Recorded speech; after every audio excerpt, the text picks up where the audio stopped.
Let me get to it then.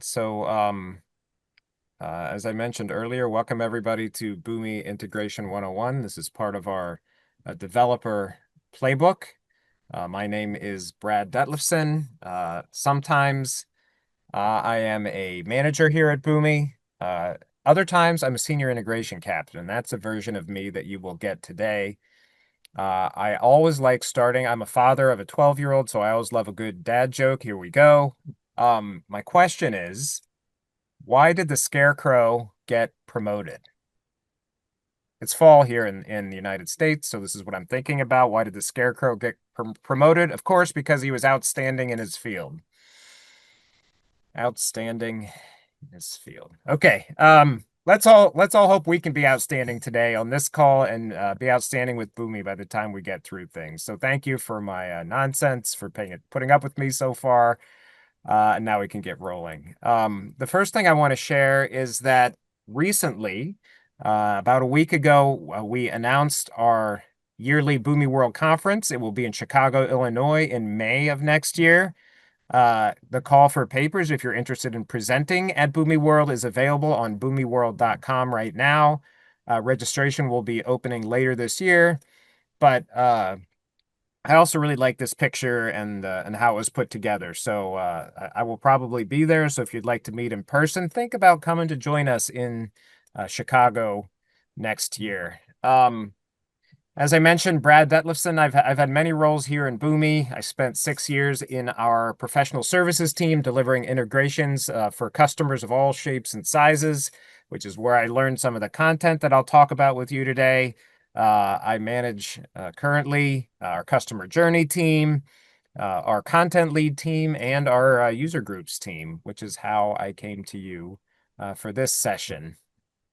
Enough about that. When I think about where we will head today, I want to talk about the developer role-based path, which our developer playbook is part of. Then I want to take you through the first 4 stages, the primary stages of that role-based path in order: discover, build, test, and deploy. And then we'll wrap up with some Q&A. When I think about a developer journey, okay, I'm assuming if you're here, you're a developer in Boomi, you want to be a developer, maybe you know one.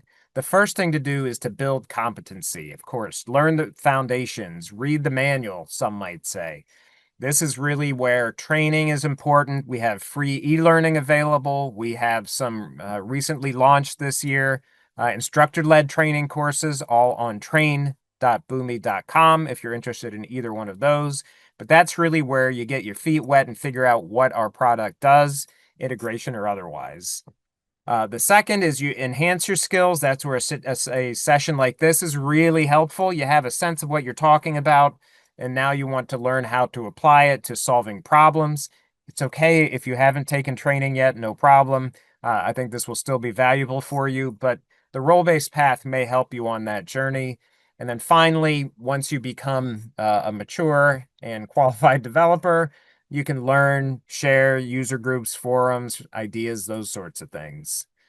So on that journey, as we talk about a role-based path, these were developed because we found our users sometimes had trouble going from learning what is in our training over to developing and delivering quality projects at the end of the line. So this was intended to close the gap, to accelerate your journey, build confidence, and really learn about the thought process of a developer. We are talking about integration developers today, and this is all part of the developer role-based path, which I will send you a link to the role-based path landing page in the chat right now. And if you want to check that out, either now or later, you can explore that. But to say that, what I mean is everything we will talk about today, outside of this specific build that I'll go through, follows the role-based path. So you might not even need to take any notes, of course, do if you like, but a lot of the topic and content is covered there. So let me head back to it now. When I talk about developing anything, working through anything, you always figure out what you're trying to do. And so that in our case has two steps.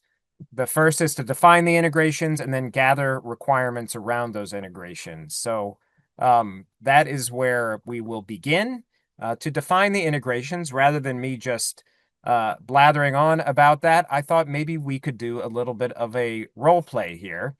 So bring your minds into this concept. I work for a music company, and my colleague who is on the line with us, Catherine, is in the business side, and I am in the IT side of things. I have read stage one of the role-based path, the discover area, and so I'm thinking about, as I have this conversation, as I would with any IT conversation, I would think about this the business case I'm trying to solve, endpoints, and process flows. Those are the elements of the role-based path we'll talk about. So, Catherine, what's happening over there in creative? How are things going? Oh, we're busy, always Hmm. working on new albums, and I've got a whole bunch of demos that I'm going through trying to find the next big band. Um, but for everything that we're doing, we have to name our tracks. Yeah. And sometimes the artists already have the names, but we have to make sure that they're unique. We don't want to copy something that's already been used. So I Google and try to make sure there's no other music out there with the same name, but I would really like to have an easier way to do this. Do you guys have something that could help with this? Well, I'm a bit old school, but if I were you, I might try checking iTunes. I know Apple Music, something like that. A lot of people search iTunes for songs and artists to listen to, but maybe you could look there to see if something exists already or is in circulation. Yeah, I could do that. That's a good idea. But really, how is that different from me using Google? I still have to do a search. And then I got to remember if I already looked it up. And it just seems like there should be some way that's a little bit more automatic. Well, now that you mention it, we just bought Boomi, which is an integration platform. I guess I could write an integration with iTunes that would automate that search. So let me ask you, do you have these names written down somewhere or a list stored anywhere?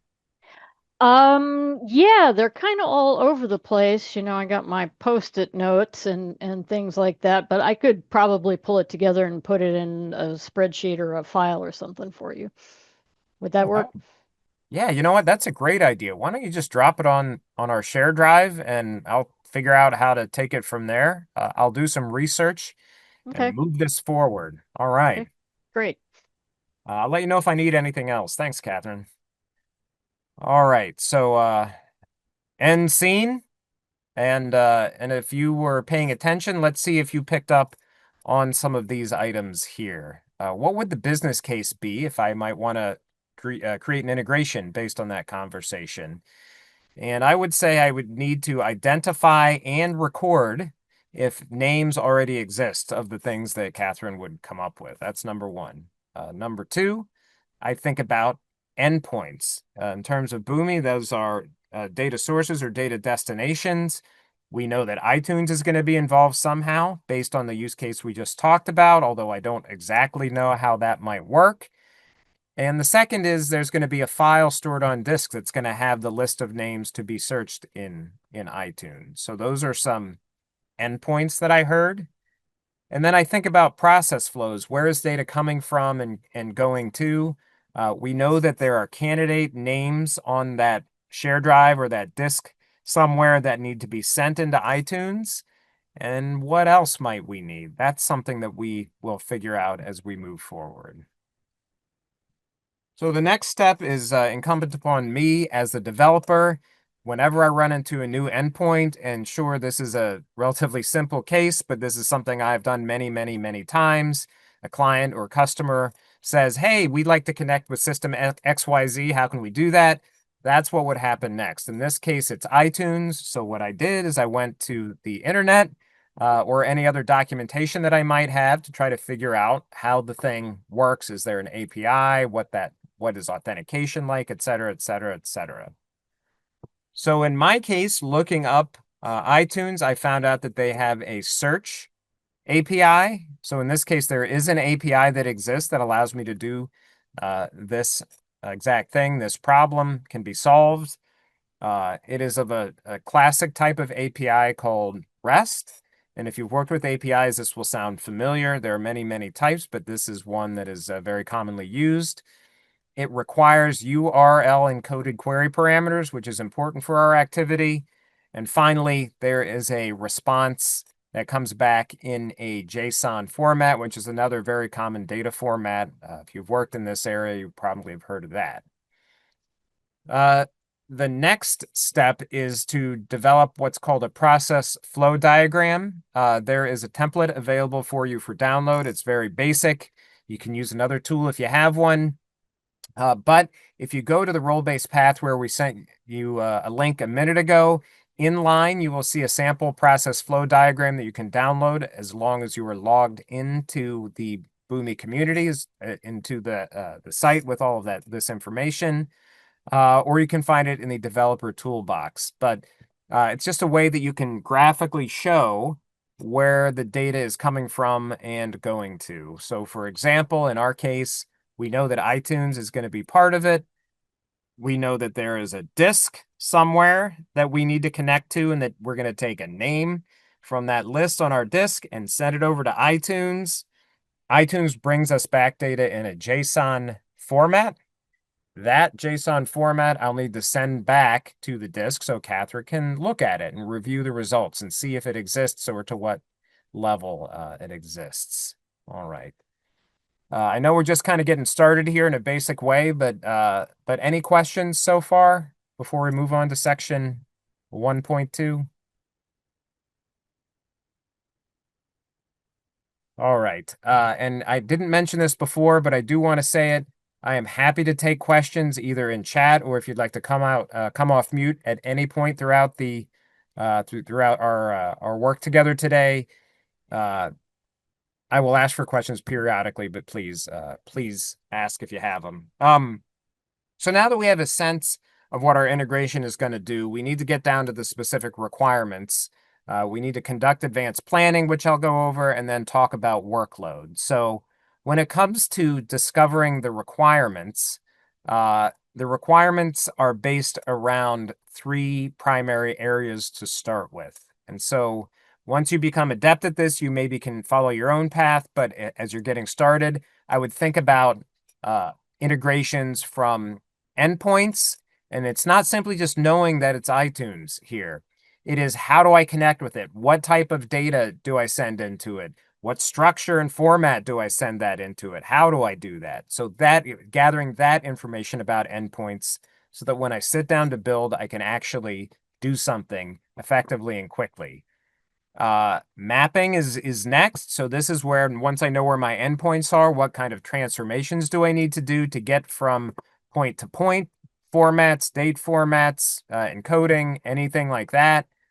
And then you can layer in logic on top of that. And when I talk about logic, which we will in a minute, I'm thinking about branching logic or any kind of caching or other elements that we will go over.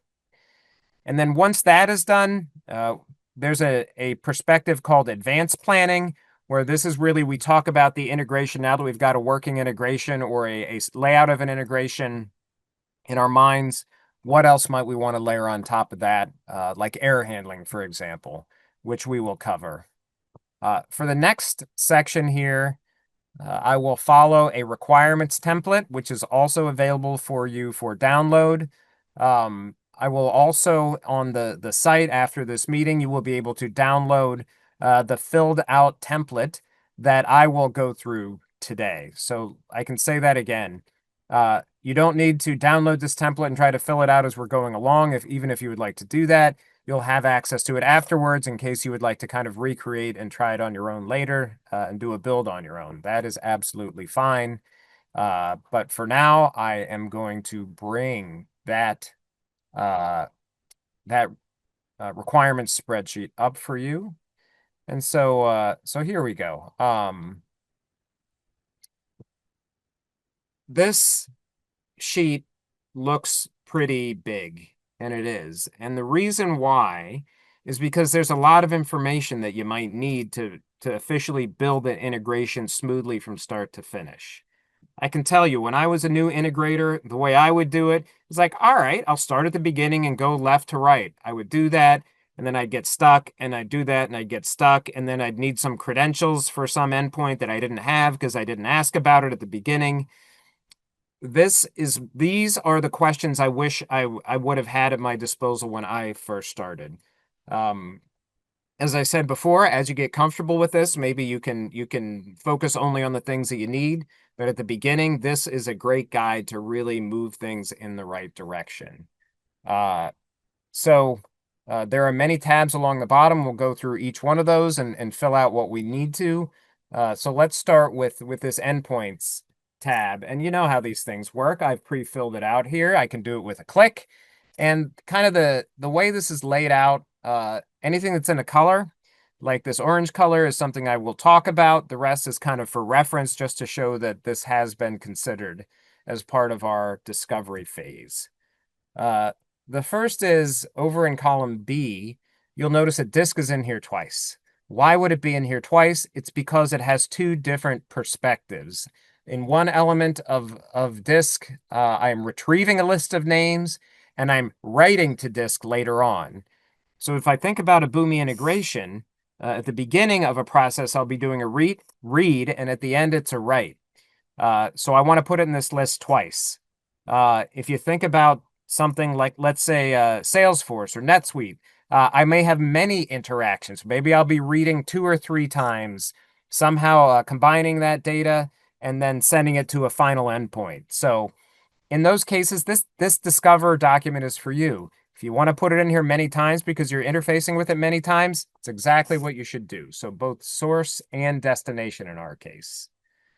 Uh, then when we get into connector type and connector, uh, I wanted to talk about what a Boomi connector is as far as our integration product goes, and it's simply the methodology for getting data into or out of the platform. That's probably clear.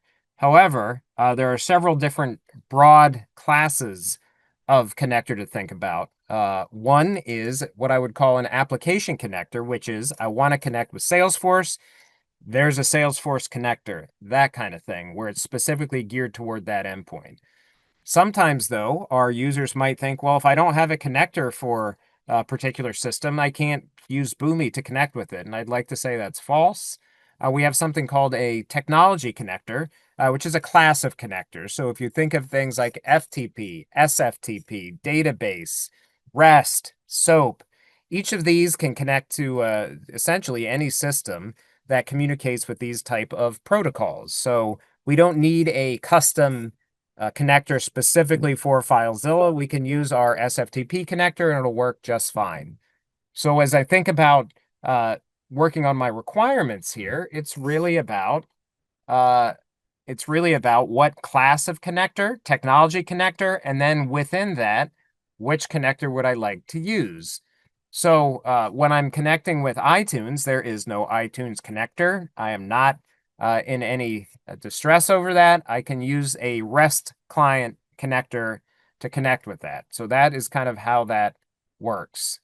The next element here is now that I know what connector type I want to use, I would like to introduce this concept of a connector having two pieces. One is called a connection, and one is called an operation. These two together, they work in tandem to really connect with your endpoint. The connection component, think of that like a login.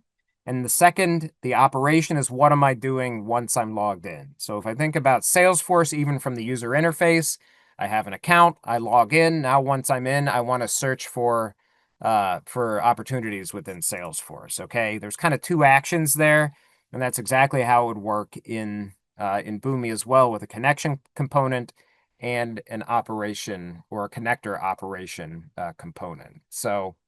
Uh, so that is why you will see existing connection here, meaning I need to create one, and then operation is down here on the right.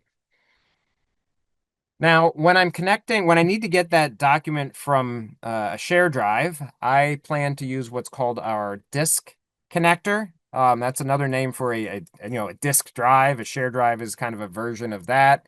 I need to know where that might be stored.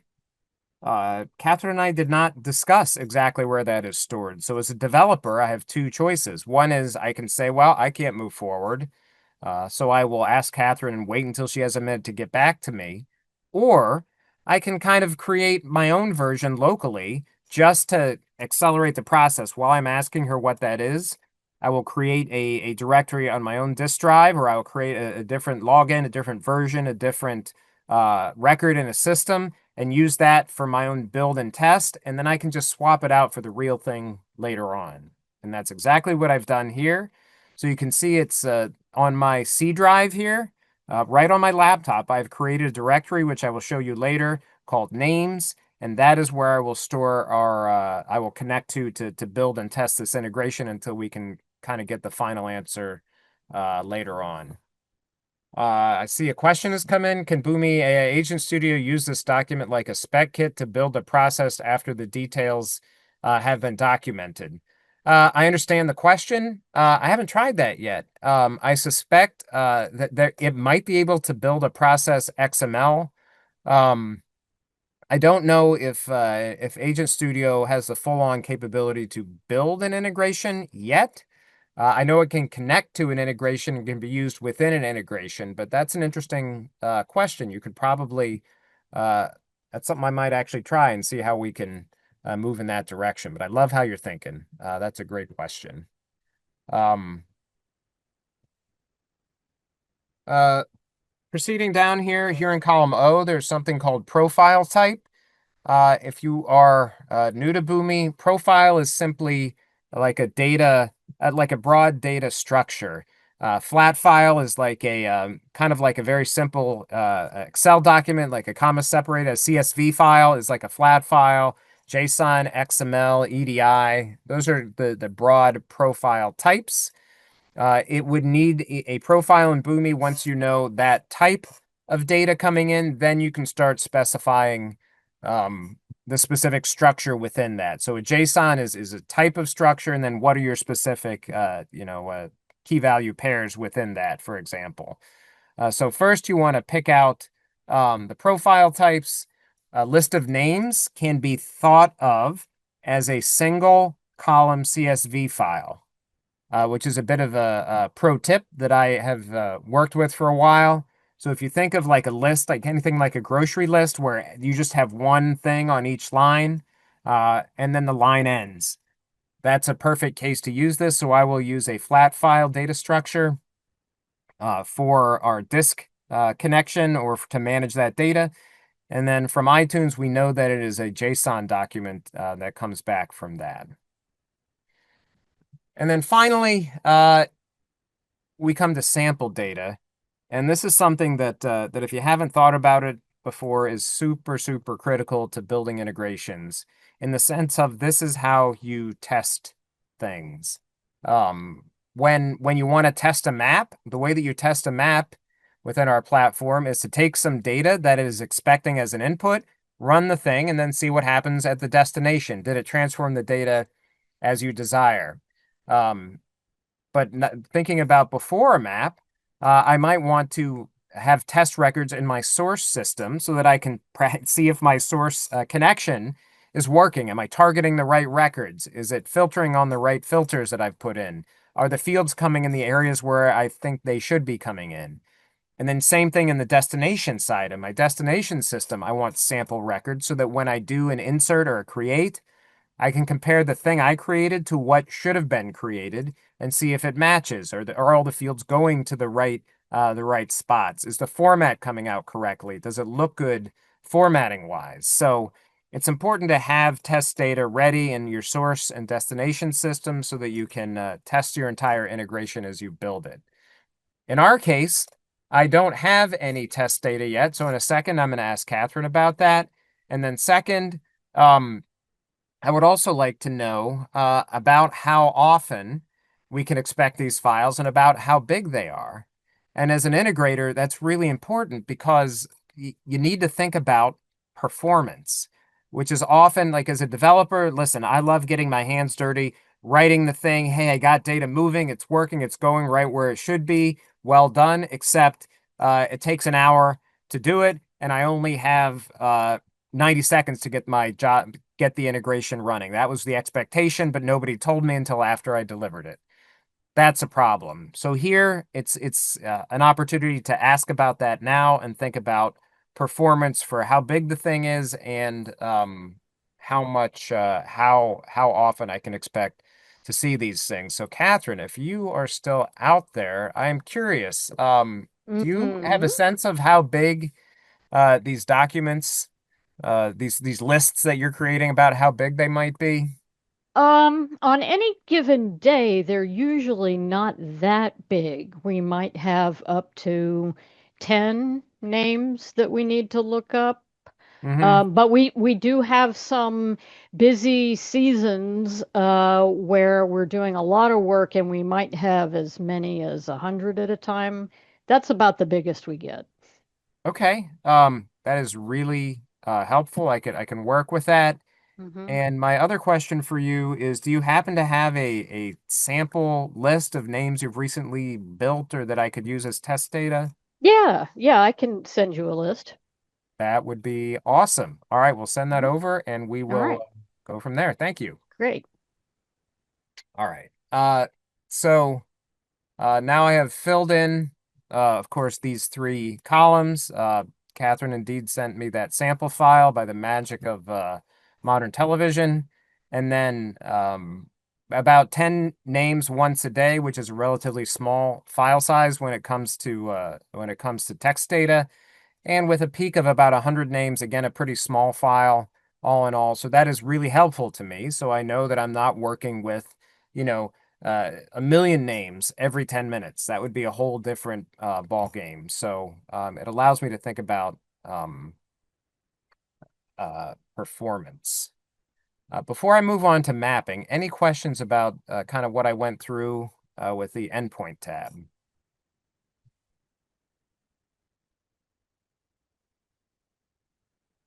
Okay, then on to mapping. Mapping, as a reminder, it's written here at the top. What it does, it transforms data from one format to another. It can enrich the data, change the format on a field by field basis, et cetera, et cetera, et cetera. Functions that are go in between. You may notice there are two tabs here as it relates to mapping, and map template one. The difference is in the mapping tab on its own, we think about how many maps we might be, and then, excuse me, that we might need. And then on map template one, it is describing the requirements for each of those specific maps. So kind of the broad list, how many are we going to need, and then what would each of them look like? So kind of unfolding this here, I see the need for just one map.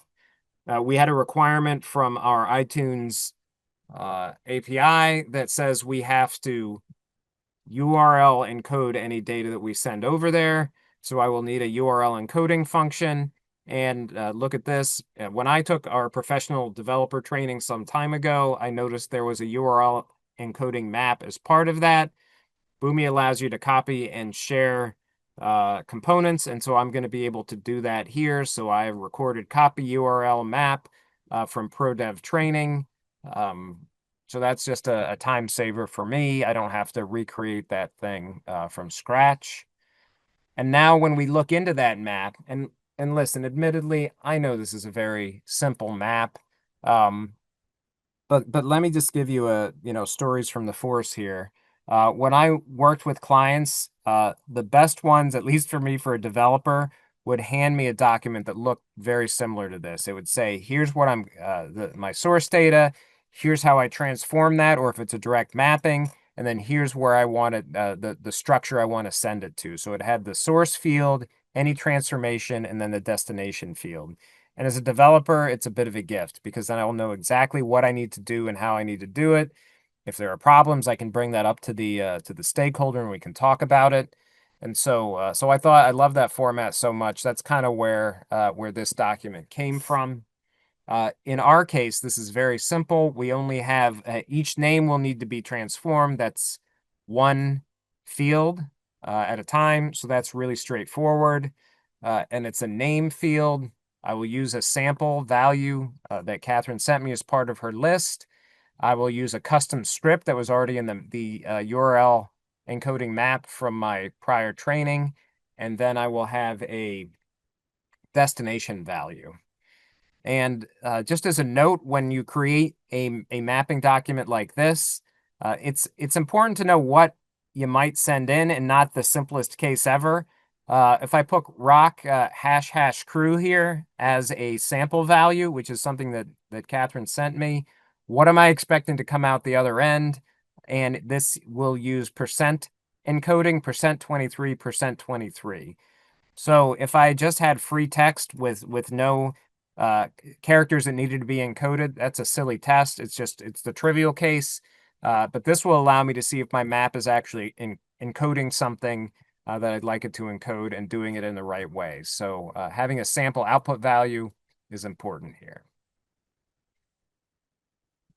All right. The next phase here is logic. And when you look at these kind of prompting questions here, it'll give you a sense of what I mean by that. It's kind of anything else that you might need for your integration. So any reuse, which we've already talked about in our case for that map.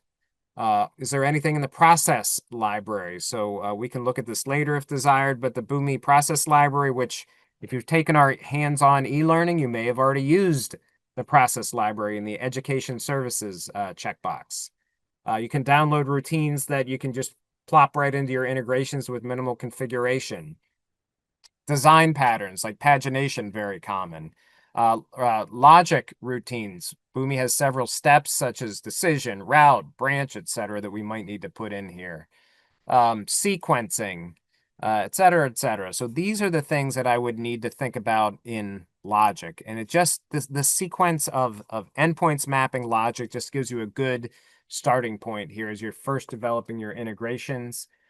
When I think about logic in our case, the one thing I'm not sure about that we will look into during my sample build is, do I need to split my source file, in other words, that list of 10 names that Catherine sent me?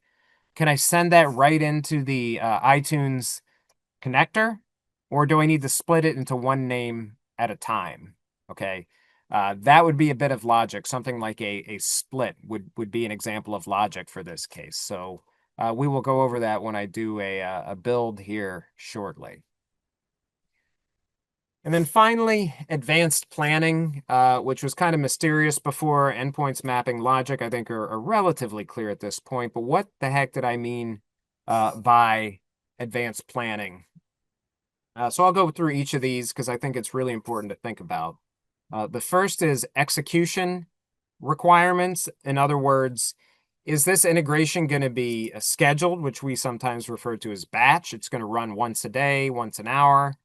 Is it going to be manual, which is only rarely used in operations? But if you're doing something like a migration, a big migration, which is where I've used this before, you can't predict if something's going to take, exactly 6 hours, or it's going to be 5.5 hours, or it might take 8 hours to do the prior step, and you don't know exactly when you need to run the next step, but you can do that manually if you need to, or real time. So is this going to be a listener process where it only wakes up when data is sent to it, and then and it will begin processing upon receipt? That's one element here. The next two kind of go together, not always, but oftentimes do. Notification and error handling requirements. So this deals with, do I want to catch errors and then notify someone when that happens? So error handling is something that you'll need to think about. We have a whole separate session on error handling, so I won't go into great detail about that as part of our conversation today. Notifications often go with error handling. However, sometimes you want to notify someone if a set of invoice file comes in and my finance team wants to be notified upon receipt of that. You could build that in. That's no problem. Another element of design to think about here is failure recovery. I believe that all of us who are here today, including me, would always build a bulletproof, flawless integration. But let's say that someone sends in some data that we didn't expect, and it fails to go across and brings down the whole process. And the one bit of bad data causes 8 other records to not be uh, interfaced to the destination system. How do you get those over there eventually? Are you going to rerun the process? Are you going to let the support team know to enter it manually? Are you going to tell the sender to reinitiate to fix their problem and resend it? But that's a really important element, is how can you get that data over there to your destination eventually. And then finally, performance requirements, which we've discussed a little bit based on that endpoints tab. But more importantly, it's is the thing going to run, and is it built to handle the load that would come into it? That's my thought. So I have some perspectives on all of this that I've written here, but the one that I'm not quite sure about is when I might schedule this. If I want to run a scheduled integration, what am I talking about once a day? Should it be at midnight? Should it be in the evening? Who knows? So, Catherine, if you're still out there, I've got a question about when you might need this file. We talked about this. When would you like this name check available, and when might the file be available? Let me think about it. We don't usually start very early in the morning, Right. musicians and all, they don't get up real early. Yes. And sometimes we work pretty late into the night, but I guess I can probably get you the list by about noon, and then if we could have it, I don't know, 2 or 3 o'clock in the afternoon. Uh, you know what? That is exactly what I needed. Okay, So I'll do this. I will schedule, if the file's supposed to be ready at noon, I will schedule the integration to run a little bit after that to give you uh, some flex time in case it's not ready exactly on the dot, and it will be ready, kind of mid-afternoon for you. Thank you. great.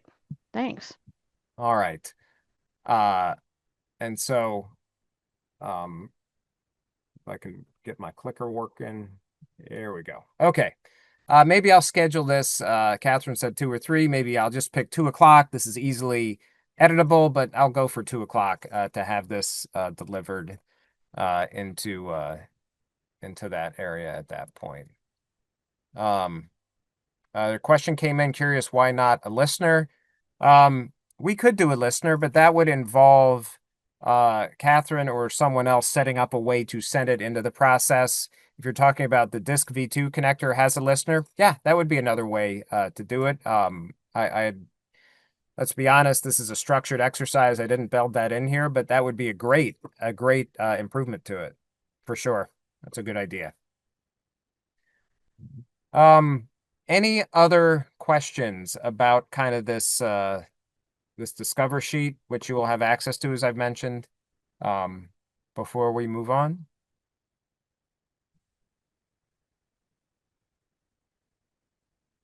Okay. The final step of the Discover phase, section 1 here, has to do with estimating a workload, which matters specifically because we all know we have businesses that we work for, schedules to be met, stand-ups to report on, project plans to contribute to. We want to have a workload so that we can figure that out. There are 2 factors I want to bring up to estimate a workload, and I've got to say I cannot tell you how long it would take you or anyone from your team to build an integration. It varies from person to person based on you and your familiarity with Boomi. Have you done development in the past, or you're just getting started? And what I want to say is be generous with the amount of time you need at the beginning, because it's hard to say. And it might be better to be a little conservative in your first estimates, and then use that next time to figure out, okay, I've done something like this. Is it easier? Is it simpler? Is it more complex? And then you can kind of judge how your future um, projects might go and how long it might take. The other element to think about here is the integration itself. It's going to take longer to build a more complex integration. However, a mitigating factor if you can reuse a connector, if you can reuse a routine, if you can reuse most of another integration or an integration pattern that you or someone else has built, obviously that's going to decrease the time quite a bit. So just a couple factors to think about as you estimate a workload so that when you begin build, you and everyone else has a sense of how long it's going to take and you can get going that way. All right. The next the next element here is the build. So we're going to follow the build schedule here in the same schedule, meaning these steps. Endpoint mapping, logic, and advanced planning is how it's built out in the rule-based path, and that's exactly what I will follow through today. Endpoints, mapping, and logic. Advanced planning is an exercise I will leave to the reader. But now let me bring up the platform. So I'm going to do a live build here for everyone. You are under no obligation to follow and build along with me. I guess you could if you'd like, but it might be more helpful to watch and just kind of see how I work with the platform. If you're relatively new to it, maybe pick up some interesting practices or way to do things that will pay off as you start building more and more and more. But for now, um, let me get started. And so the first thing I need to start with is organization. And so by clicking on these three dots over here on the right-hand side, a new folder, I'll call it iTunes. And I'm really typing here. I'm really typing these things, so I will make mistakes. iTunes name check.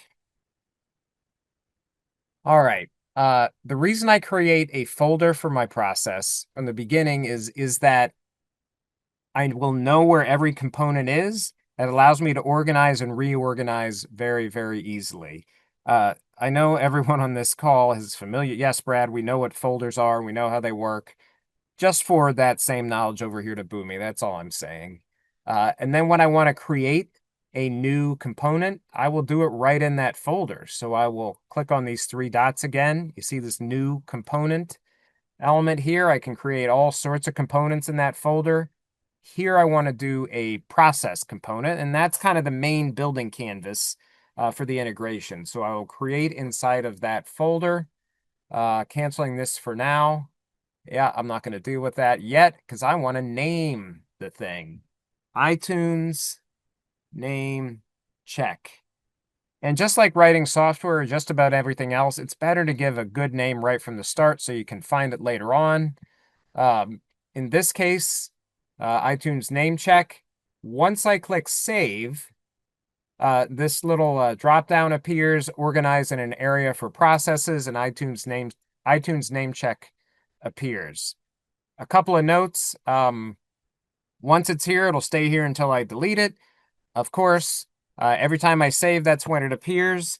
And the third thing is anything over here in this area that I call the component browser. These are all the things that can be shared across integrations and reused elsewhere. So that is just some basics about that.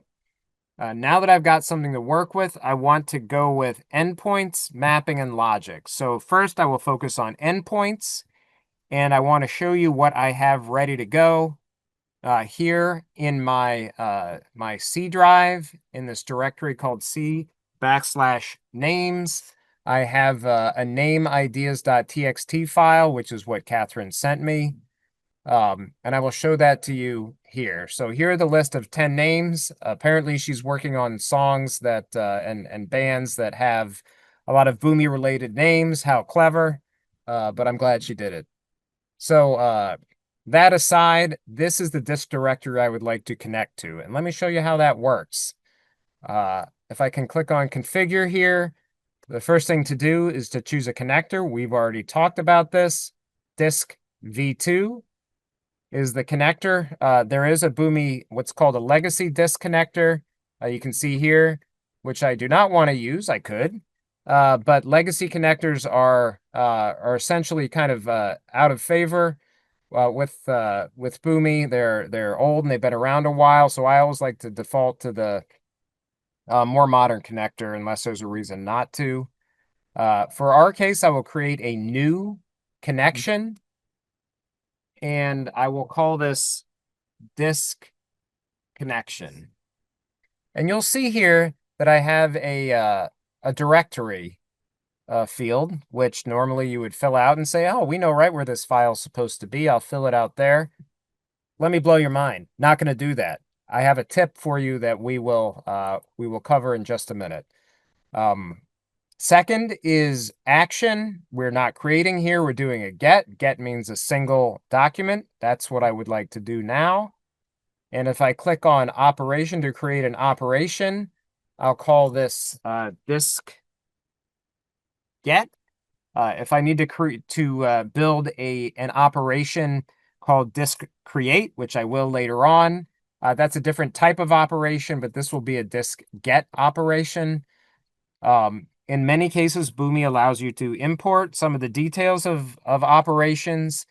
This import is kind of like the simplest import you can get. There's very little that happens as part of this import, but it is a required step. Here, I've installed some local runtimes, which is necessary for the disk connector in most cases. So I will use that as my runtime to do the import. And this is what I mean. There's nothing to choose here. It's just a file import. That is no problem. So that is what I select. And there are some things I can configure here if I want to. For our activity today, I will not click delete files after reading. That may be something you'd like to do in the future, maybe, maybe not. But the rest of this is good as it is. So you might notice I also did not populate the file name. So kind of 0 for 2 in doing those things, but here's the secret. I can populate a parameter here, which is something that is passed in at runtime into this connector. And this ID field here is where I'm going to put the directory, and I will put the file name, ideas.txt. So I'm targeting that specific file as a parameter, and that is why I left that disk connection, this directory, blank. You might say, well, what good is that? Couldn't you have just typed it in there? The answer is I could have, but it allows me to reuse this single disk connection across any integration and connect to any directory with it. If I typed in names into that field, I would only ever be able to connect to that specific names directory with this connector. There are certain licensing models within Boomi where you want to preserve connectors, use as few as possible because there's some billing associated with that for connector licenses. In our case, I'm going to use the general disk connector, and so will only need to use one for this integration. Now I'm going to Brad, could you show that parameter one more time, just real quick? Sorry You about bet. that. No, there's no problem. Let me do that. Sure. I don't know what that was. Sure. Configure. So because I used a disk get, it is pre-configured with an ID parameter. That ID parameter, in this case, I had the disk directory as part of it, and also the file name as part of it. For a disk get, there's only one. You're getting one document. Some of the other functions, if you want to do a query, that kind of a thing, or a listen, maybe you would have different things to fill out, but that's kind of what I did here. Thank you so much. Yep. Thanks for asking. Okay. So here I have a stop step that I put in following the disk connection, the start step connector. And the reason is it allows me to do step source data, which is kind of the number one way to see what information was came out of the prior step. That sounds like a lot of nonsense. Let me test this integration, and I will show you what I mean. Click this test button up here. This is I'm actually running the integration. So if you just fair warning, if you put a production system as your connection in here, you're going to be interfacing with that exact system to either read or write. So just be aware of that. test means I do not have to full on deploy and run this with less logging. Test mode here gives me more logging, which we'll see in just a second. You have to save before you can deploy. You have to save before you run. So it's prompting me for that. Now I will choose my runtime. As I mentioned earlier, I have installed local runtimes on my laptop directly, so I can access my disk directory. And if I run this, and if it works out well, I'm hoping to see green dots. It's a good day here in Westchester, PA, because I have 2 green dots, which means this thing ran successfully. What I was talking, here's the extra logging down here at the bottom. If I click on the next step, the stops step, and look at step source data, this is data that flowed into it. So think about the input to the stop, okay? And if I click on this little thing right here, I can see the data that came in. And look at this. It's exactly what we wanted to see. It is the list of integration and Boomi song and band titles that Catherine gave to me, which is 2 enthusiastic thumbs up.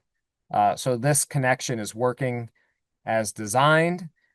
I don't know if you saw me highlight and copy that, but the reason I did that is because I would like to put a message step into the process.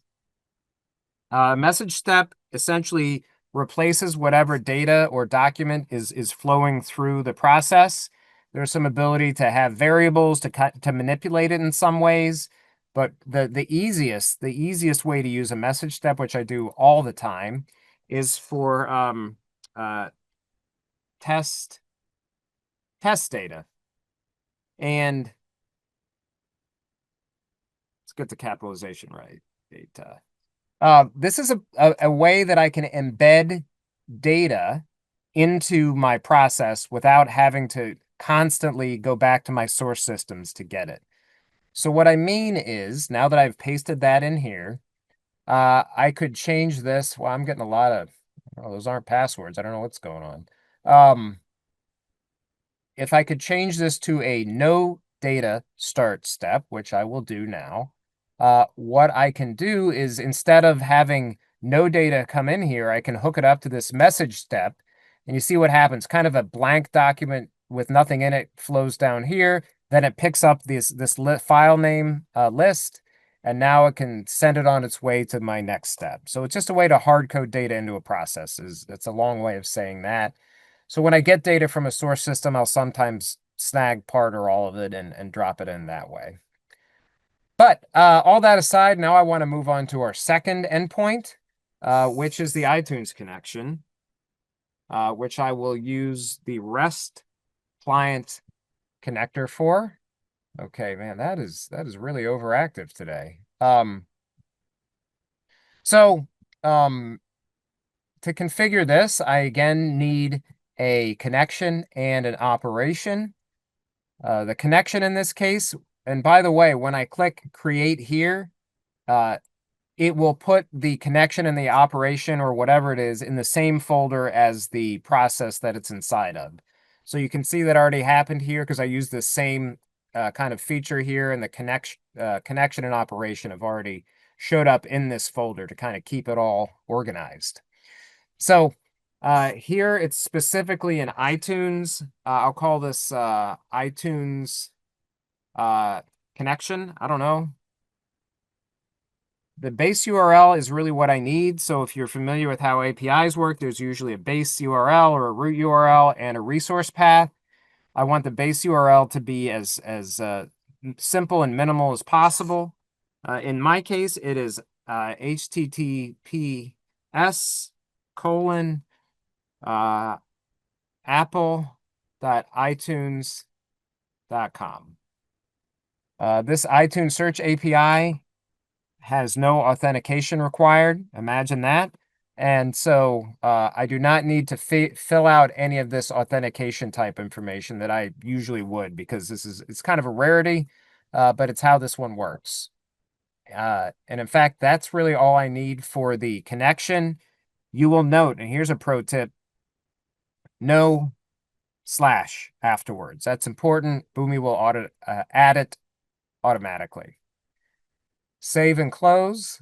The action is the verb that you might be familiar with for API. You can pick from a few of the classics here. In my case, in our case today, get is what I would like. That is the operation, that is the action I need. Now onto the operation. I'll call this operation iTunes search. The path here is search. That is literally the term that would be in the URL to hit this particular endpoint. Boomi will automatically concatenate or join this with the base URL in the connection, so it'll be itunes.apple.com/search. And to do the search, we have to do it using what's called a query parameter, which is in the URL. And so if you've used anything like Postman, this is probably very familiar to you, but it's a key value pair where the key from the documentation for the search is term. And the value, imagine this, the value, I'm again gonna leave blank because if I type something here, it will be hard coded. And I need the value to be aligned to whatever value is coming from the list that Catherine sent to me. So I'm going to leave that blank. See a question has come in. On the REST connector, is it possible to leave the base URL empty and use a parameter like you did for the REST connection so it can be reused to save connector volumes? I understand the question. In this case, that is not possible unless you, there's a feature called, I think, dynamic connections where that might be possible. But in the standard case, nope, you can't use a parameter in that way. It won't work. Good thinking, though. So in my case here, I've populated the key. The value is blank, which is what I want. Save and close. Click on whatever this keeps popping up.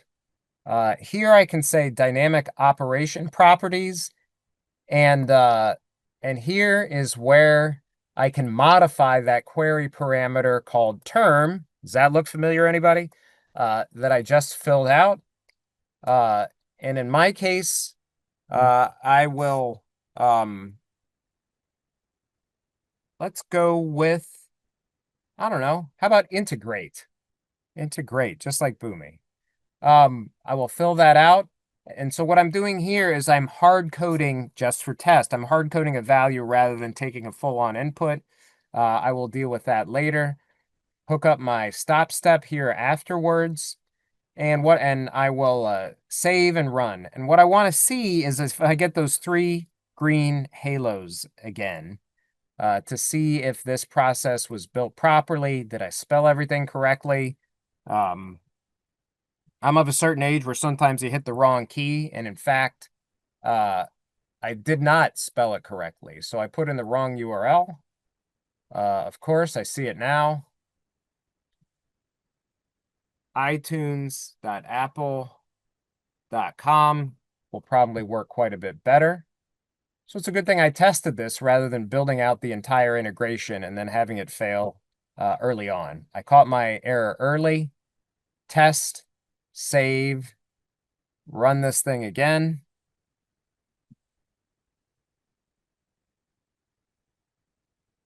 Yay!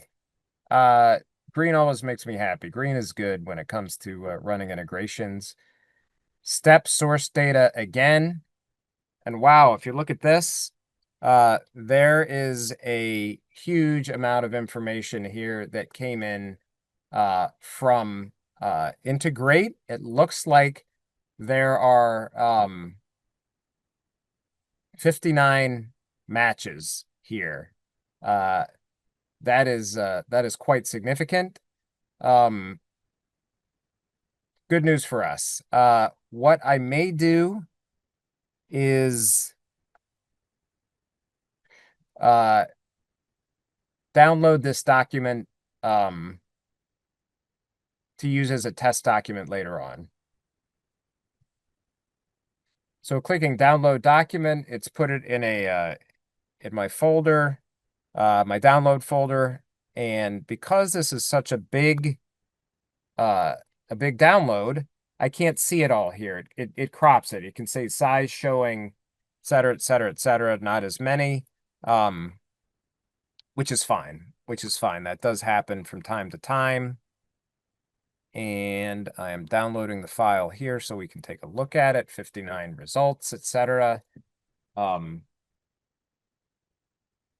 If I copy this, come on. I'm going to put it in a message step just like I did with the other one. So if I take a message step and I'll do maybe sample,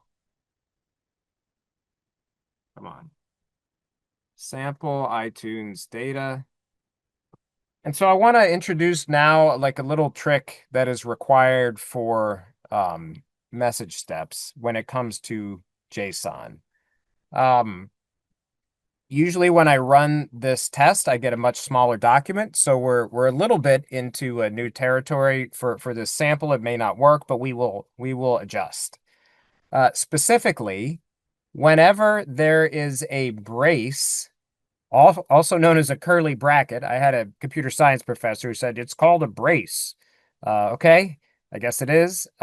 Whenever there is something like a brace, one brace here, that is a call out to a variable down here in the parameter area. So in other words, I can take a value from down here and kind of at runtime substitute it into the message that I'm creating. If you're ever familiar with a JSON document, guess what? There's like a gazillion of those braces throughout the entire thing. So you need to have an escape character. And the escape character inside of this message step is a single tick. That tells Boomi to ignore the braces for purposes of reference and just treat them as literals.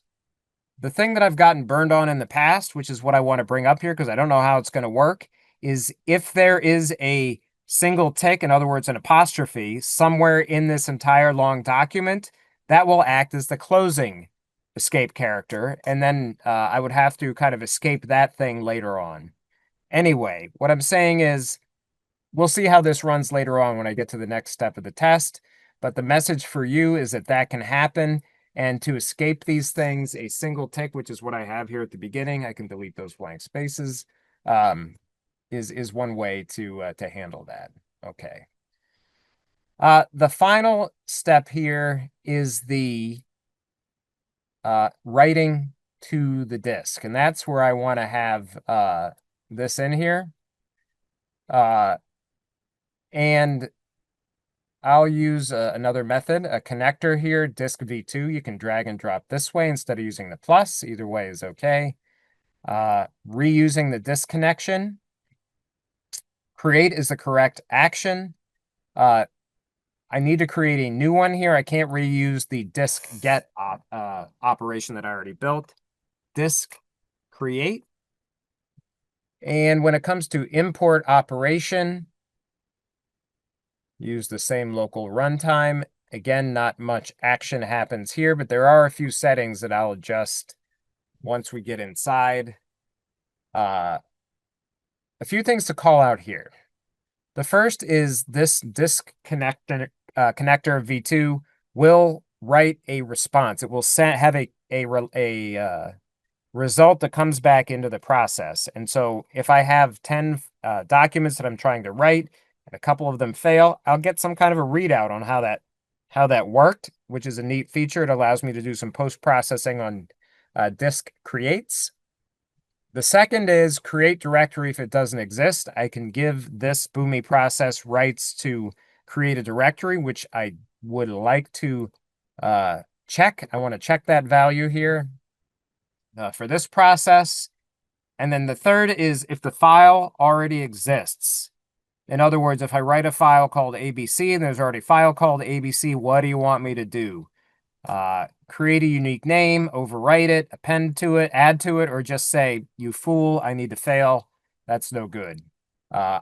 Create your unique name, which means every time there's a collision, Boomi will add a number to the end of the file. If the file name with a 1 at the end already exists, then a 2, 3, 4, etc., all the way up till it finds a number that has not been used yet. So those are the adjustments I would like to do here. And so now I would like to test this, but you may have noticed I didn't populate a file name. What the heck would Boomi call it when we write to it? We have the option and the requirement to take care of that. Otherwise, Boomi will create a file name that's of no use to us. You might say, well, I'm just going to create a parameter like I did before. That's also not an option. And let me explain why. It's because a file name is not going to be the same for everything we write to a disk. It is a document by document by document setting. And so it will be set as what's called a document property, which we can set here with a set properties shape and something called a standard document property. So if I look at my set properties step, which if you haven't seen it, here it is. Set I don't know, disk doc props. Maybe I'll call it disk document properties. I always like to name these things in such a way that I know what's going on inside without having to open it. And so if I look here, document property, connector is what I want. There are specific disk v2 document properties that are, get excited, directory and file name, the exact two things that we can control per document on a document by document basis. So in other words, we could theoretically send every document to its own directory. Let me show you how to fill those out. So choosing this up, and by the way, we have another whole session called Document and Process Properties that goes over how all of these things work in quite a bit more detail. I won't cover that today, but that information does exist. The way that this interface works is you click on the property over here, and the value you'd like it to have is over here on the right-hand side. I would like all of these documents to go to C:\names, which we already know exists, but I would like to create a subfolder called results that is a level under that. So I'm going to write this not back to the same source directory, but to a new directory that is essentially underneath it. And what would I like to call each of these files? Picking the same connector, these properties are associated with that connector, setting the file name. I didn't go over this in much detail, but this file name is going to have 3 components as per the requirements document.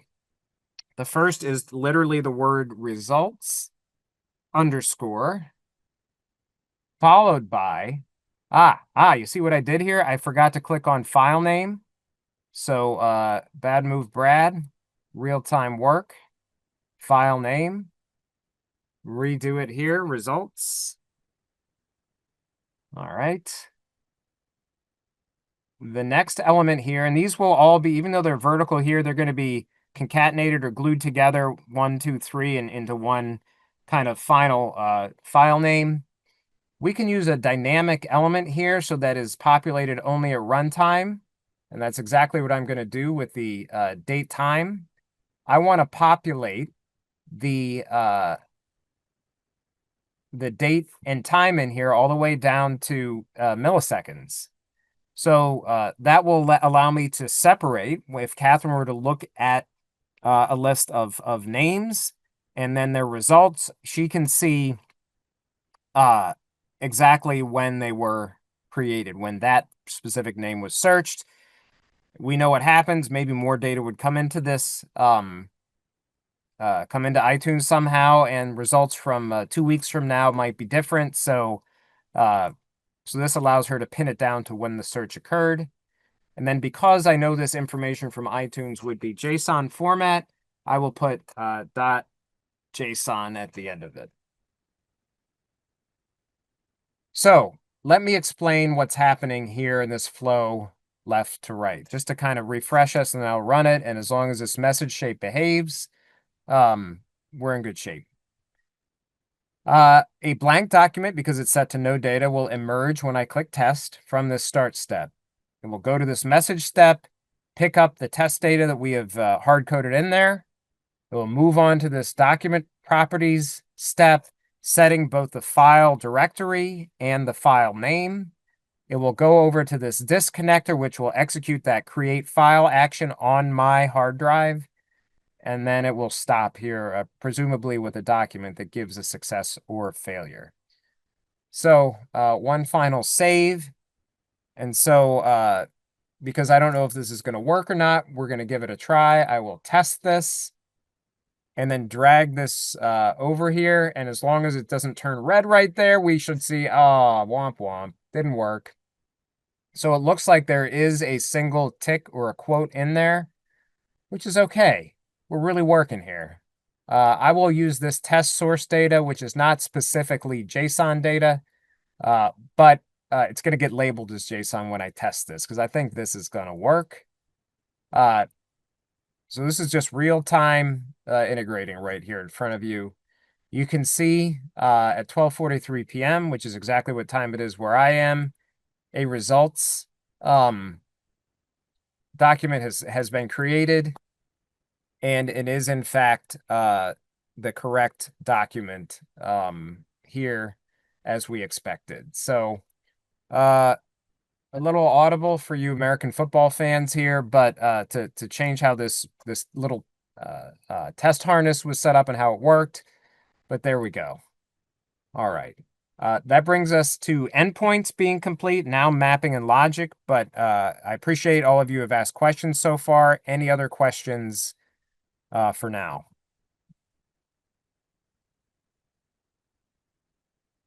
All right. Keep on rocking. So the next question is mapping. And so if you remember for mapping, what our map really needs to do is do some URL encoding. So if I head back to my professional developer REST activity, which is where I noticed this map, there is a URL encoding map that exists there. And I could use this map directly in my process as it is. That is allowed. That will work just fine. However, it means that my professional developer REST activity and my production process will be joined forever because they share a component. If I need to edit this map in the future at some point, it's edit once and then see those changes everywhere. And that is not what we want to have happen. It's a bit of a silly example here for a professional developer hands-on course. However, if you have two production processes and developer number one, has a shared component, developer number two changes that component, it might break the integration, the original integration. So I usually like to copy my my components rather than doing a straight up reuse.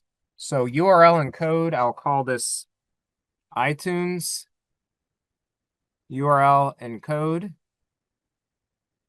This is a really important checkbox. Copy component dependence. What that means is think of like a Boomi process, which is a component. It has a bunch of other components within it. All of them will be copied in one shot. If there are 100 components referenced in your process and you do have this on checked, it's actively checked, all of them will be copied. Take it from me, take the extra few seconds to think about this. If you leave it on and you don't mean to, you're going to spend some time deleting things component by component, which is a giant pain in the you know what. So in our case, though, good news, I do want to copy that because I want to copy the profile involved with the map as well as the map itself. Here, I do want to do that. I chose the folder where I want it to go. And now let's check it out. There is a map in here called iTunes URL encode, which has been copied. Taking a look at this, conveniently, it has a name element here already, which is what I want. It's a song or a band name, so this profile is good. If I click on it, I can see it as a flat file profile with a single element within it, which is what we want. What I don't like is the name of it, names of famous people. How about we just call it names? The title of this component makes no difference to its operation. However, it does make a difference to me as a human. I just prefer it to be reflecting what's inside of it just a little bit better, or maybe how it's going to be used a little bit better. So save and close. You can see the profile, which is here at the beginning and here at the end, left and right, has been populated. So there we go. So next, I would like to move this map into my process to test it. Here's how that happens. I can drag and drop that there. And now I can essentially populate that. I could have chosen this with a selector box, but instead I just drag and dropped it in there. Lots of different ways to do it, but there you go. And now I would like to put a stop step here and then talk about what's happening. So here, I've got my start step. I've got the list of names. I've got a map step with a source and destination profile filled out. The source profile matches my source data. That's what you want. And then now I will test that map to see if it will properly URL encode that list of names. At least it's green, which means it ran properly. If I click on this to view it, check that out. The %23% notation is in there already, which is great. And all of my spaces have been replaced with a plus, which is also what I'd like to see for URL encoding. So that is that's a win. That's exactly what we wanted for mapping. So that is complete. Before I move on to logic, anything else cross your mind? Anything of interest from anybody? Can you hear me? Hello? Can you hear me? I hear you. Okay, so you used URL encoded instead of iTunes URL encoded in your Canvas build. Is that what you meant? It is not what I meant. Okay. Thank you. Drag and dropped a little. There we go. So that's a great call out. It was just a sloppy drag and drop for me. However, the maps were the same. I did not change the function of the map, which is why it worked. But that would just be a developer mistake, and that's on me. Thank you. Okay. So when it comes to logic, the way I would like to test this next is the one open question was, if I have these 10 names and I send them into this iTunes REST connection directly, is it going to work? Will I get 10 results on the right-hand side, or will I only get one? That's the question. So before I test this and determine if I need to split my source document, I want to reconfigure this dynamic operation property. If everyone remembers, I used a static value that is a hard code, same every time. I don't want to have that in operations. I want to use what's called a profile element, which is the one I've by far used the most, which means read the data from the incoming document. In this case, that's exactly where my search term is going to be. I know I have a flat file profile type, and there is a names profile, and there is a name element. So mentally, just think about, after I do this, let me show you what I mean. It's this output. This map will be actually this map will be part of the flow. Actually, this won't work. What I really need There we go. What I really need is the output of this map here to be the input to this REST client connector. That's what this dynamic operation or this profile element is pointing to. So to see what we're doing with this test, pick up the list, URL encode the whole thing, send it into the REST client connector, and then and see what happens and see if we need a split. So the deciding factor here will be, will I see 10 documents coming out the right-hand side or only one? I only see one. And it looks like the same thing that we saw before when I ran only the integrate item. So in our case, I will need that split because it did not run the iTunes search on all 10. The good news here is a split is a very simple activity. It's in the data process step, which I can just drop right into my process. And the help documentation has descriptions of all of these. Split documents is used very commonly.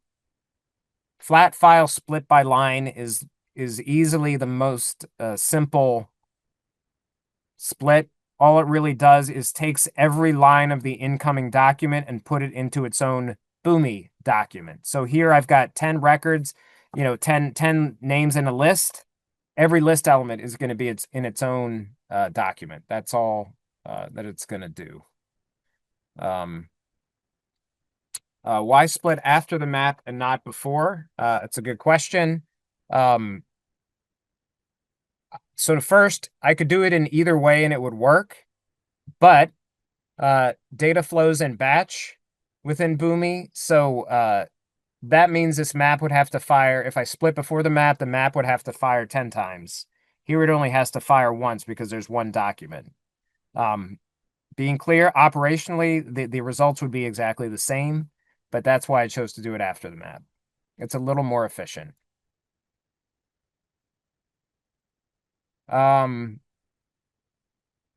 Okay, running the test. What I hope and expect will happen. What I always used to say with my consulting pals is, well, if it's taking a little bit longer, maybe it's doing a little bit more stuff. Like it kind of paused on that REST client connector. Let's see what we've got. Step source data. Check this out. All sorts of stuff in there. This is great news. We are in good shape. So, so it found data for all 10 of our inputs. So that brings us to the end of endpoints mapping and logic. I appreciate the questions that have come along the way. And now we let's see.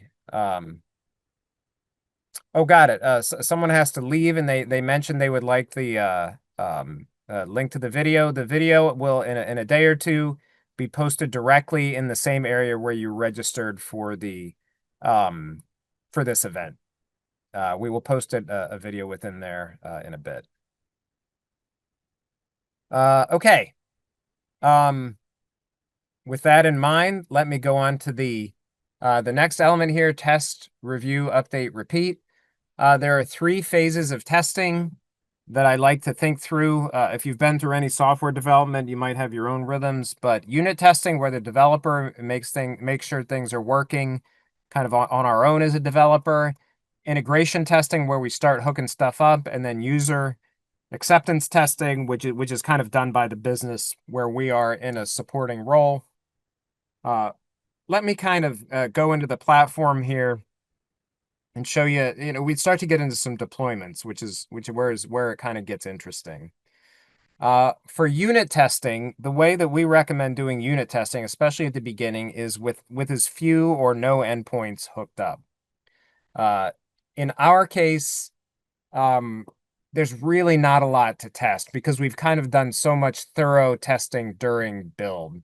So what I could do is kind of half build a test to run and say, well, it kind of worked okay. But we have literally tested every one of these steps in so many different combinations. For today, and also out of respect for your time, I'm going to say that was the unit testing has been kind of complete, kind of de facto complete here. So I will move on to integration testing, which means number one, I will hook all the endpoints back up, and then do a deployment to a test environment and run a test over there. So that starts with changing this start step back to connector. Remember, we're getting something from disk. We have a disk connection that we've built. We are doing a get, and then our get operation, disk get. And if you remember also, here's where we had our parameter. Names, whoops, C, colon, backslash names, backslash name ideas.txt. Here we go. And so, assuming that I typed and spelled all that correctly, that is it. Question came in, could that be extended? Absolutely. Absolutely. In one of two ways. So first, let me do a save here. The disk connection, the directory, let's see. Here's what I mean by extension. You can't extend it directly in here. However, I could turn this into a process property and extend the process property. That's how I would do it. If we have time at the end and we've gone through all the questions, I could demo that for you. But what it would entail is creating a component here called a process property. Process property. And then you can extend that. So it can't be extended in line here, but you can definitely extend it through that. So that's my start step has been lined up. That file would go into the encoding. It will be split.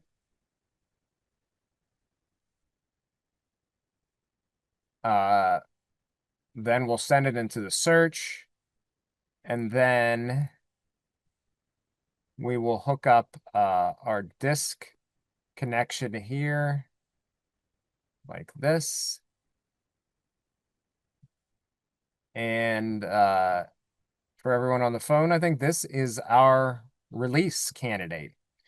And so if this has all been configured as we have tested it, unless I've typed something incorrectly, I'm going to move on with deploying this. The way deployment works, I'll deploy to a test environment first, of course, and then run it there. The way that deployment works in Boomi is first we will create something called a package component, which simply means take a snapshot of the process at a moment in time. That will become the element or the candidate that can be deployed to any environment, test or otherwise. So the first is to create the package component, add details. I'll call it release candidate.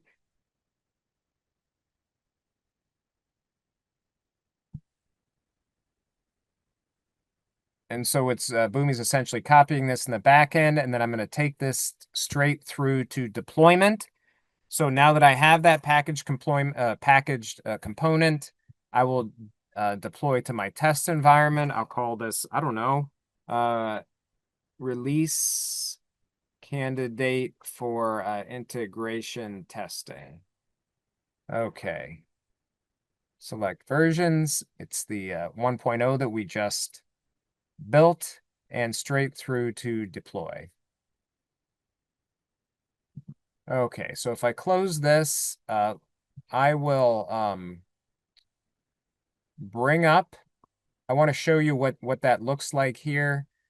if I look at deployments, just for reference, you can see within the past week, which is today is of course within the past week, we can see that I deployed it here, and you can see where the deployment notes have come up. And now I would like to duplicate and move this into execution to do the actual test, which I will do from process reporting. Here in process reporting, this is an area where I can run processes manually and see evidence of past executions. It's this execute process button I'm looking for. I will look for all processes on this local runtime, and of course, iTunes name check is there. And when I click execute here, it runs it in the back end. Oh, and check this out. I don't imagine it came through too well on video, but you can see here there are 10 results here that were all executed and appeared at 1:02 p.m., which is where the time it is where I am locally. There are 10 documents selected. So that is great news that I will consider this a successful test.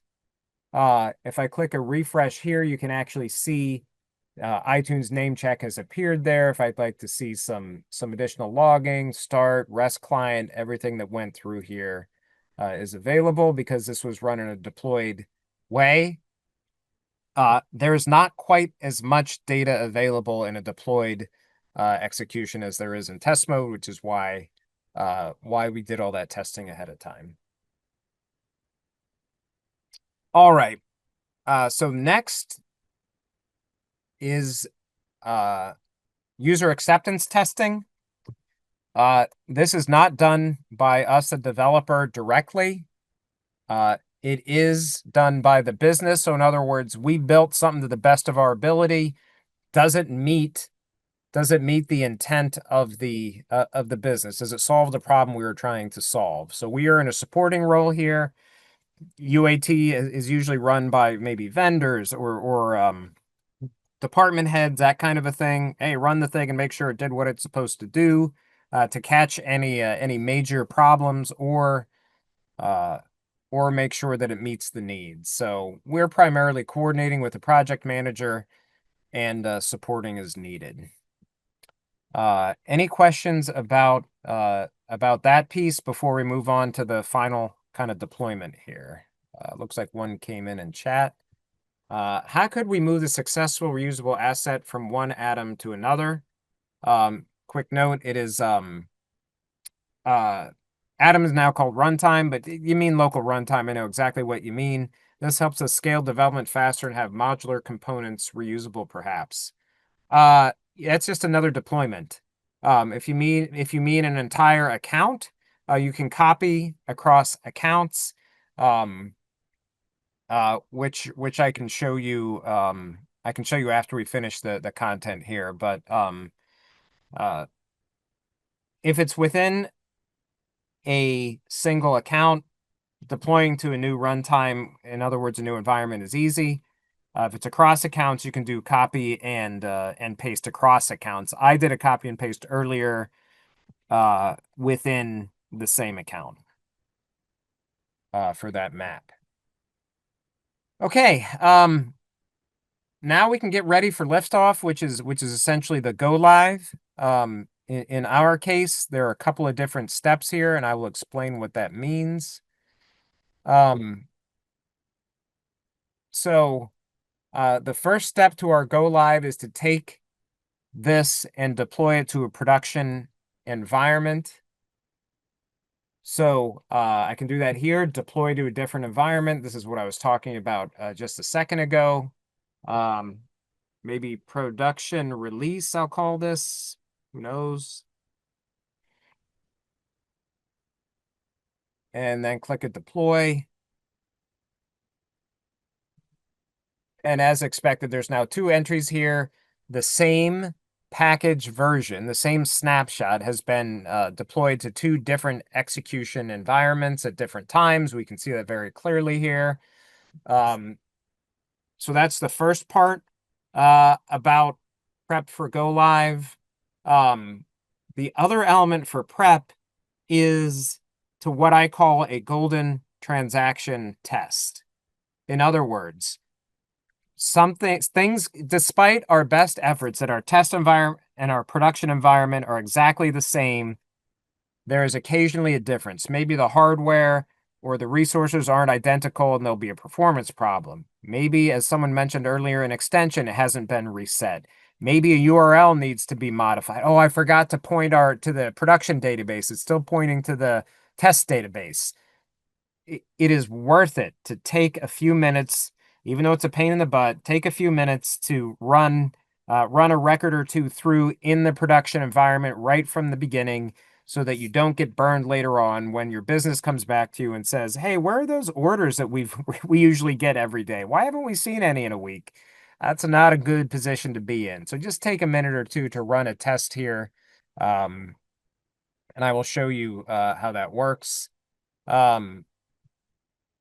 So to run that here, execute process. Now I will run on the production runtime, choosing this process, which we just deployed. I will run it here.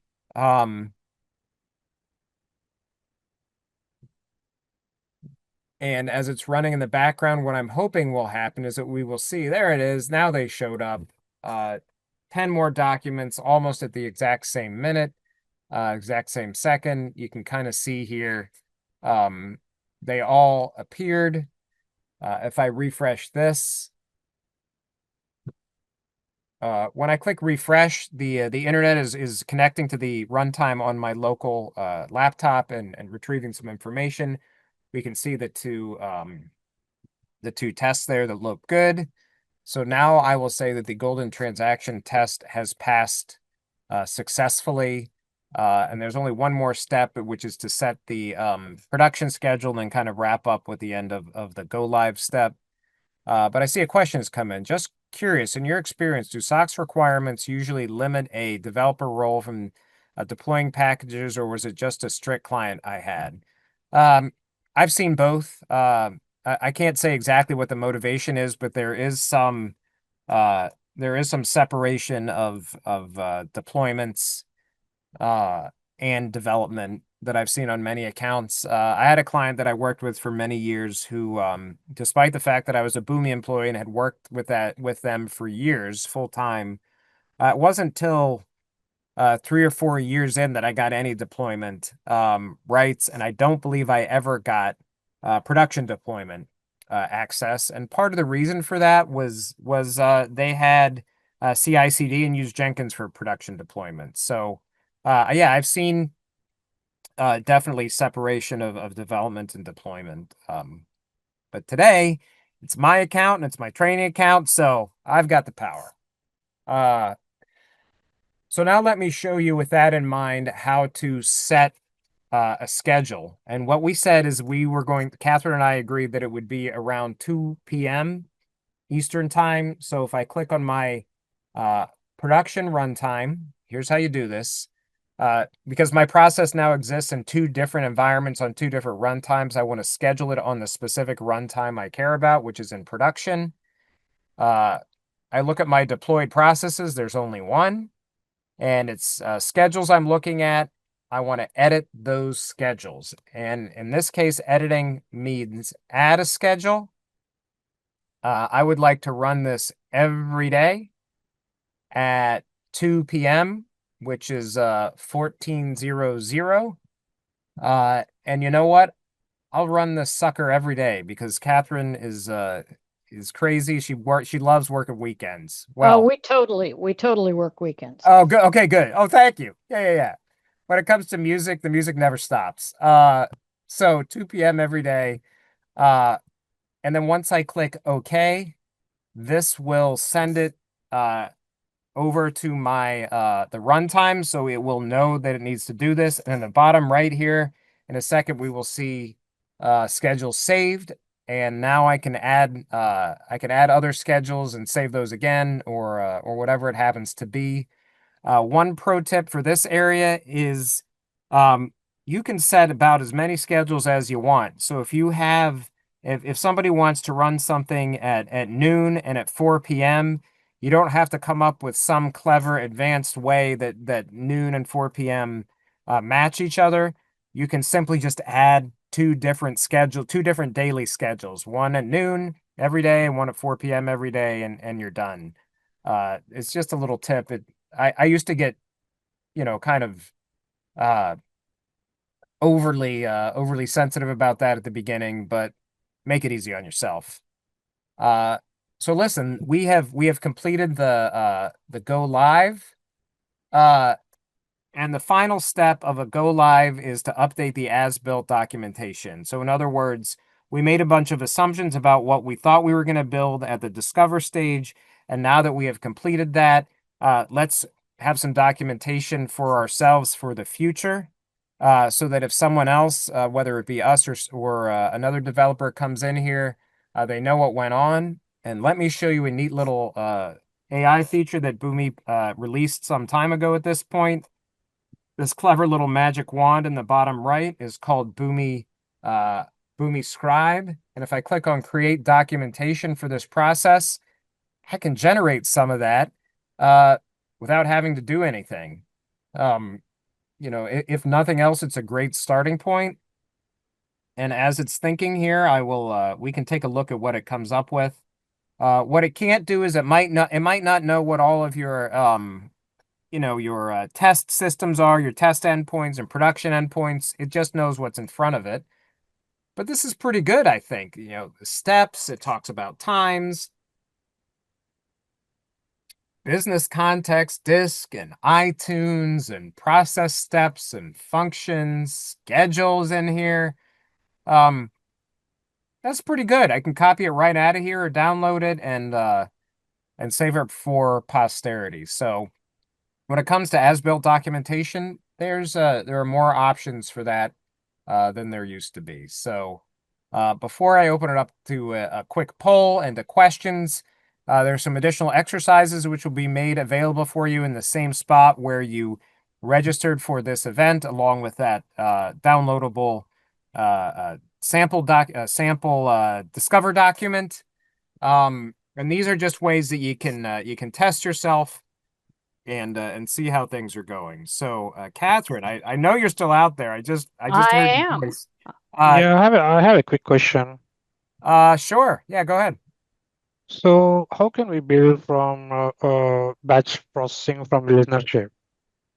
I'm sorry, batch processing. Batch from listener using the listenership? Is it possible? Batch process. I still didn't catch the word. Can you type it? Batch jobs. Can batch jobs? How Yeah, can we batch. build a batch job from listenership? Is it possible? I mean, what we just showed was a batch job. I'm trying to think of what. In other words, To like listener action from listenership. Is there a way we can do that, or only we can do from the what you showed? Is there another way we can do that in the process components? Process canvas using the listenership. Oh, listener. Yep. Yes. You can do with queuing. Yeah. So what I mean is, usually batch has to do with scheduled process. Yeah, you can run a process from another process. That's true. I've seen the executive kind of function where oh, I see. You mean have processes run in sequence. And by the way, thank you, Catherine. She just brought up a poll for everybody while we're going through questions here. If you could take a second and fill that out, that would help us out quite a bit. Yeah, you can run a process from another process kind of as an executive. You can, if you do queuing, when I think of batching, it could be, It could be a use case. So what I'm asking is, let's example a use case is sales order update batch, which we need to create a daily batch scheduler.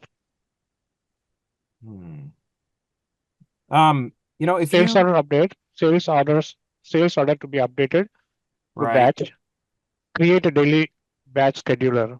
How can we do right. that in the use case? Create a daily a batch scheduler. So do you mean just run it like once a day? and then grab all the, Any kind of exam, once a day or twice a week or whatever it is, or daily, whatever it is. I mean, outside of just scheduling it manually in the scheduler, you mean? Not manually. It's scheduling automatic. Oh, you mean from outside, have the process kick off from Y- like outside? Yeah.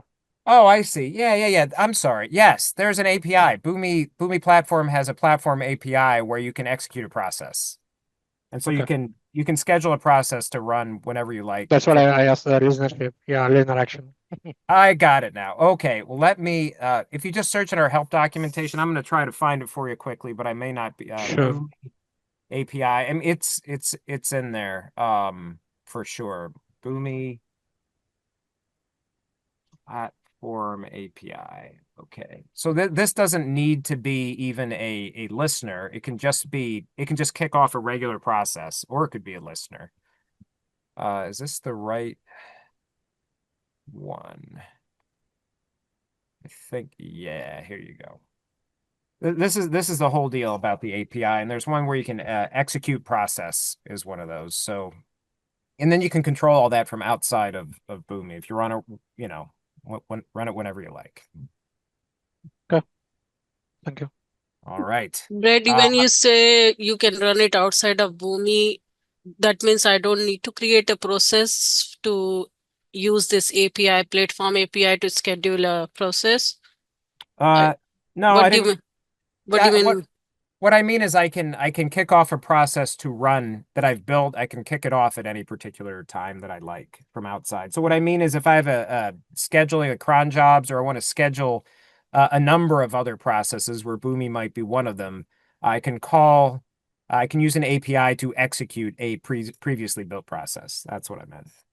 So I can write a script like a shell script, call the API, and then run the process from Yeah. there. Okay, Yeah. got it. Yeah. Got it. Yep. Yeah. Yep. Okay. That's all I'm saying. You got it.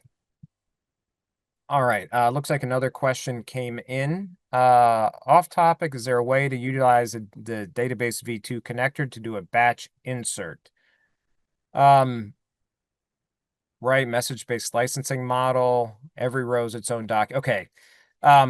I understand the question. So the question simply is the newest version of our database connector called database V2 processes documents kind of one at a time. And if you're on a consumption model, that might consume a higher number of messages than maybe otherwise. And the shorter answer is I'm not sure.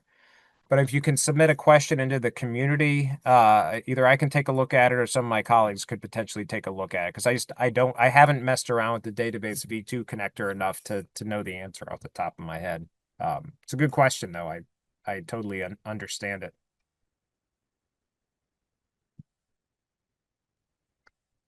All right. Any other we have some pre-submitted questions, unless, we've been talking a bit, all of us. Any other questions on the on your minds before we do that?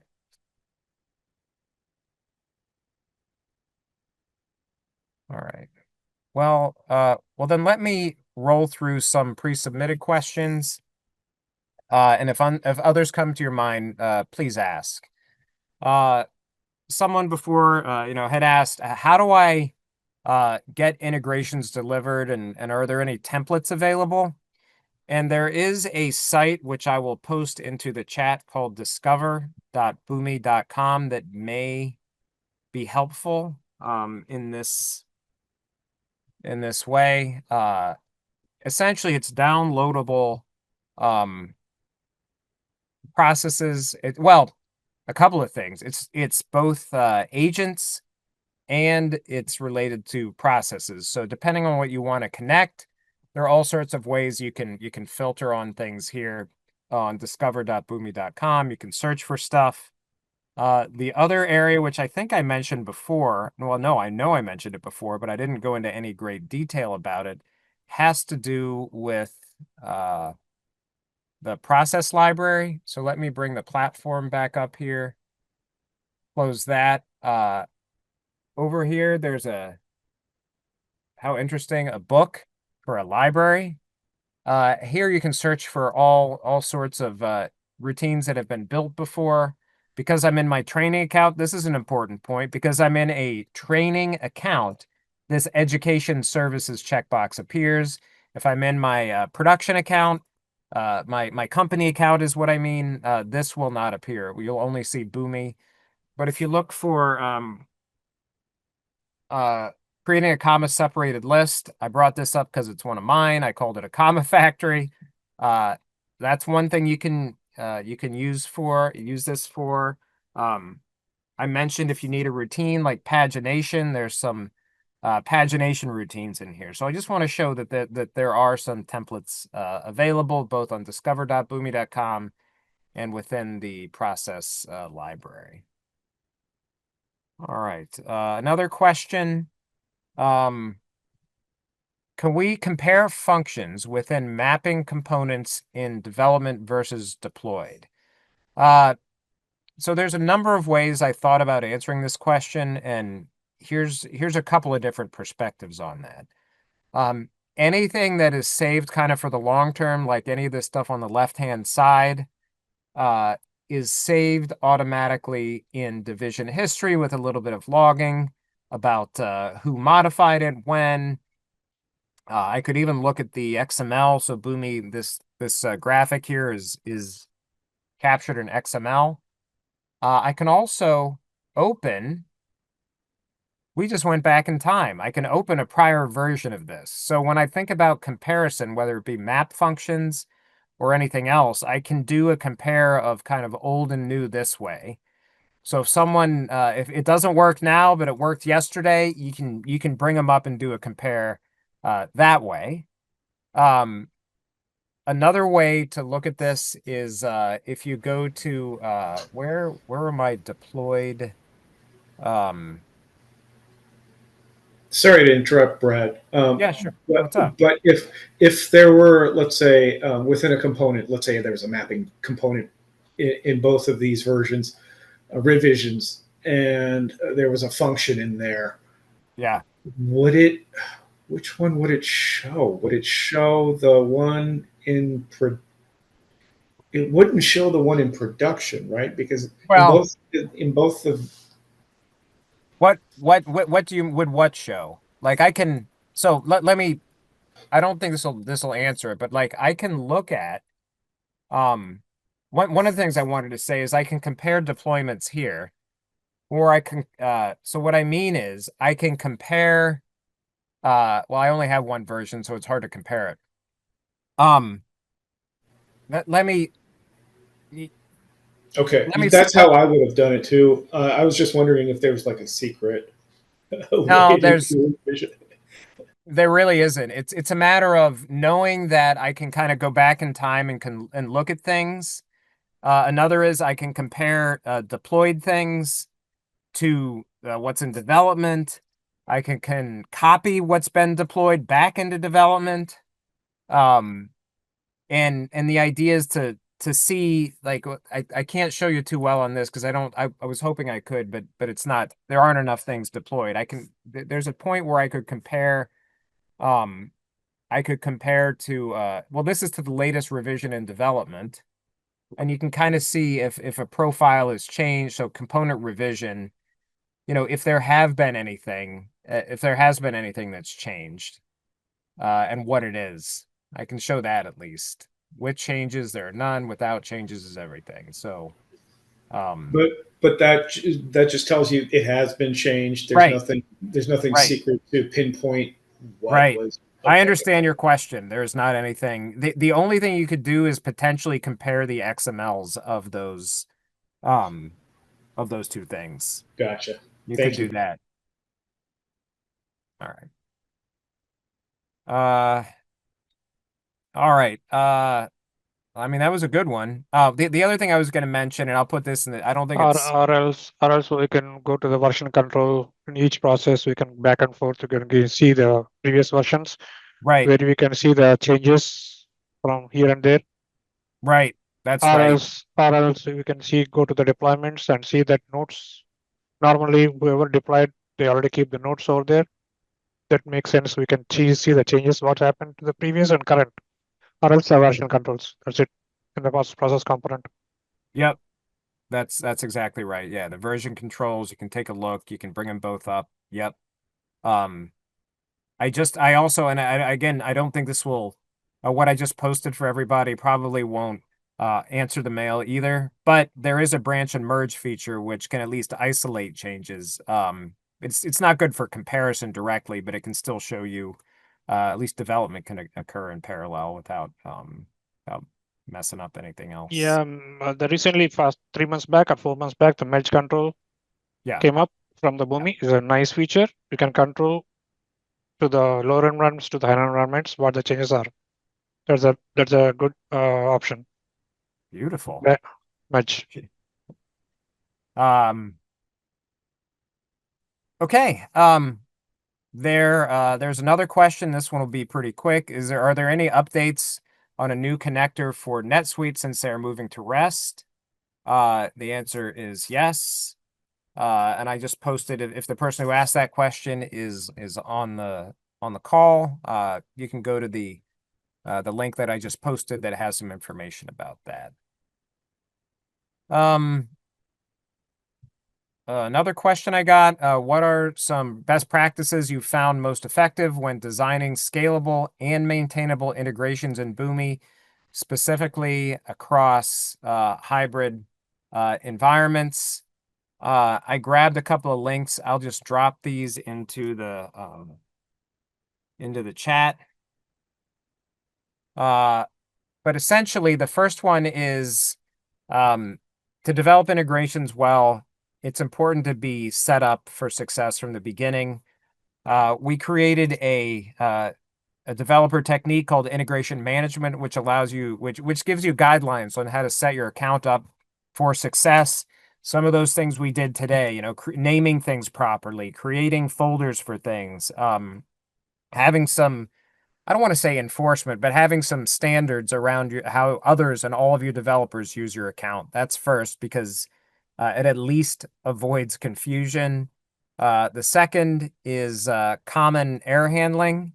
That's another element. I had one client, an enterprise client, who created a single error handler, put a listener in front of it, and had every process that ran into a problem send a message, through like a REST call, send their errors to a single kind of choke point for error handling. And then their error handling was very robust, where on the fly they could figure out based on the needs of the process, send a text message, write to a database, you know, create a ticket, you know, send an email, whatever it was. But whatever your error handling is, that's another way to look at it. And the third is to decouple. I'm a big fan of decoupling if you desire scalable, maintainable, resilient integrations where you use queues or some other method to separate your integrations. But at this point, we are at time. So thank you for spending a couple hours with us today. If you have any other questions, post in community, send me a note, or ask a colleague. But for now, thank you very much, and it's been great talking with What you. are the next topics coming from you, Ann? For the training? If you go to the same place where you registered for this event, you can in the enablement area of usergroups.boomi.com, you can see the other upcoming topics from me specifically, or you can also look at past events, and there might be YouTube videos if you don't want to wait of prior recordings. All right. Okay. Okay. Thank you. All right. Thanks, everybody.